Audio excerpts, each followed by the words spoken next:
On va faire la modélisation maintenant avec des fonctions affines. On dit fonction affine en Suisse ou en France, mais en fait, pour baccalauréat international, c'est linéaire, même si c'est pas vraiment linéaire selon ce qu'on connaît. Mais en fait, parce que c'est une ligne, une droite, ils appellent ça linéaire. Donc déjà, on a un plombier qui facture 150 francs par intervention, plus 90 francs par heure.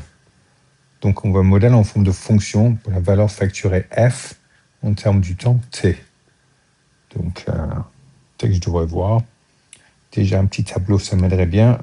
Temps t et valeur facturée, c'est f.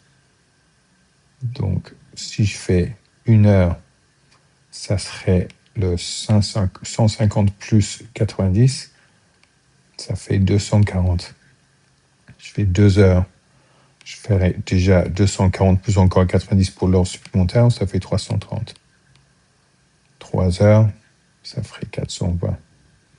Même si je faisais 0 heure, je pourrais voir, parce qu'en fait, ça coûte, je ne paierai pas les 90 là, donc c'est 90 de moins que celui-là, donc c'est 150.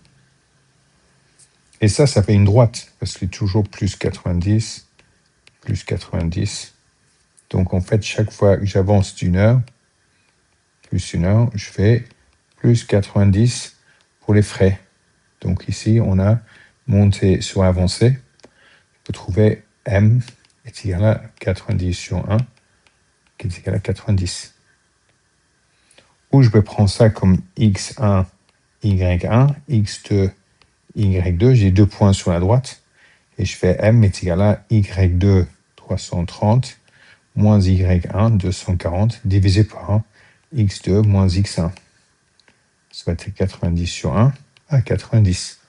J'ai la pente quoi que je fais. Donc en fait, vu que c'est une droite, il faut l'ordonnée à l'origine. L'ordonnée à l'origine, c'est quand c'est 0, donc j'ai 150. Donc format y est égal à mx plus c. Je connais déjà m. M c'est 90 fois x, mais les x ne sont pas des x, sont des t, donc c'est 90t. Plus l'ordonnée à l'origine, ici c c'est l'ordonnée à l'origine, ça fait 150. Et ça me donne y, sauf que je n'ai pas y, j'ai f. Donc c'est f est égal à ça. Donc fonction de t est égale à 90t plus 150. On peut utiliser ça pour trouver un montant d'une facture pour une intervention de 6 heures. Si c'est 6 heures, ça veut dire que je veux f de 6. Je vais mettre 6 là-dedans. Je mets dans la calculatrice pour trouver si je veux, qui fait 690 francs. Ou je peux voir point sûr avec la calculatrice. Ajouter une page application graphique numéro 2. Et je vais mettre la représentation graphique qu'on veut, qui est en fait 90x plus 150. Bien sûr, parce que je ne suis pas monté assez haut. Je suis monté à 1000 francs maximum pour 10 heures, peut-être que ça ira. En fait, c'est bon. Maintenant, je vois le graphique. On ne veut rien en négatif. Je ne peux pas la voir. Ça n'existe pas. Et je vais mettre point sur pour voir ce qui se passe. Menu, géométrie numéro 8, point à droite, point sur. Je mets 2 points sur pour être sûr d'avoir un bon point sur. ESC pour arrêter les points sur. Et maintenant, je veux savoir 6 heures d'intervention. Je vais changer ça en 6. 6, c'est les heures. Donc, c'est ici, là, que c'est les abscisses ici. 6 abscisses, ça c'est 690 francs. Maintenant, j'ai la réponse ici, 840 francs. Il faut combien de temps? Donc, je connais f, je vais chercher t. Donc, c'est f moins 1. Donc, fonction réciproque de 840. Et je peux voir ça, c'est peut-être facile de voir sur la calculatrice. Après, pour faire une intervention de 840 francs, 840, ah, c'est 7 et 2 tiers, 7,67. Je vais faire moins là pour enlever les places décimales. 7,67 on arrondi. Et je fais plus. Je voir. Ah ouais, c'est bien 7 et 2 tiers. C'est 7,66666, etc. En fait, 7 et 2 tiers. Et 2 tiers d'une heure, c'est 7 heures. 1 heure, c'est 60 minutes. Donc c'est 7 heures. Et 2 tiers d'une heure, c'est 40 minutes. Si je veux faire le calcul sur la calculatrice, je vais prendre le 7,6666, etc., moins les 7 heures. J'ai la réponse 0,6666, etc. Et je fais 0,666, etc., fois 60 minutes, et ça me donne 40. Donc 7 heures 40 minutes.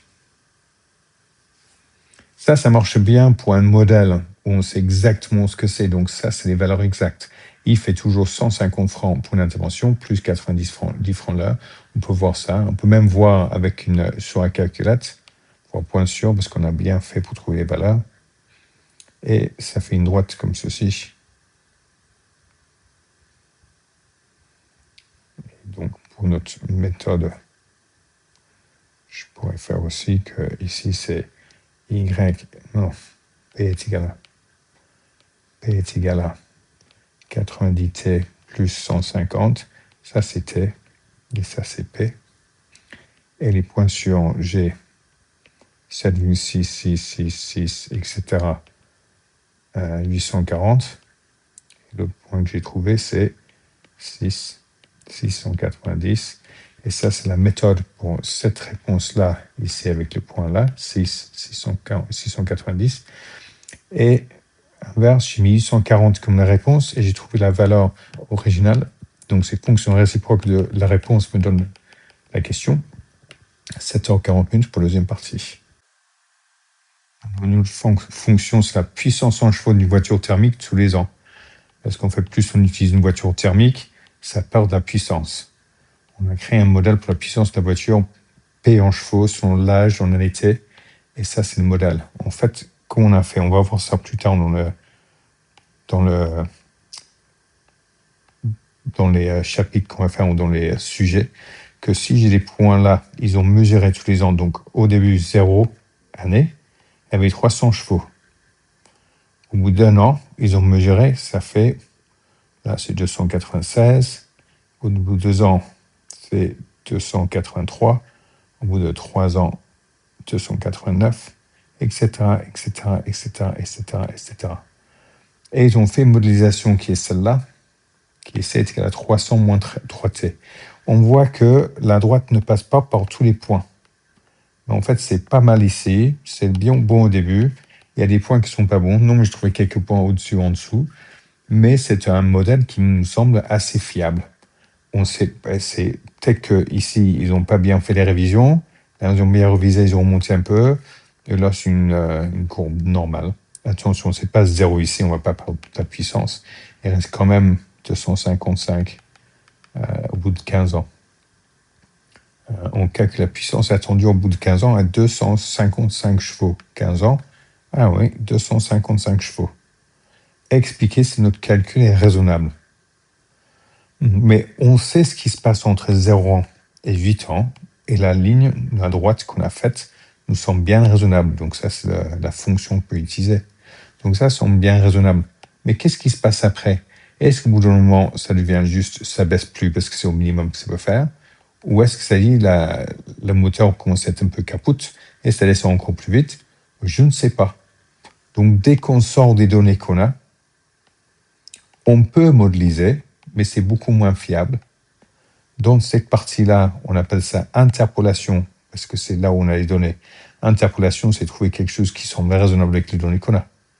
Et dès qu'on sort des données, ici, on n'a pas de données, on appelle ça l'extrapolation, et c'est moins fiable, il faut se méfier. Ça veut dire que c'est faux, mais il faut juste se méfier. Donc j'écrirai quelque chose comme ceci. On a des données que pour les 8 premières années, donc utiliser des modèles entre 0 et 8 ans, il s'agit de l'interpolation.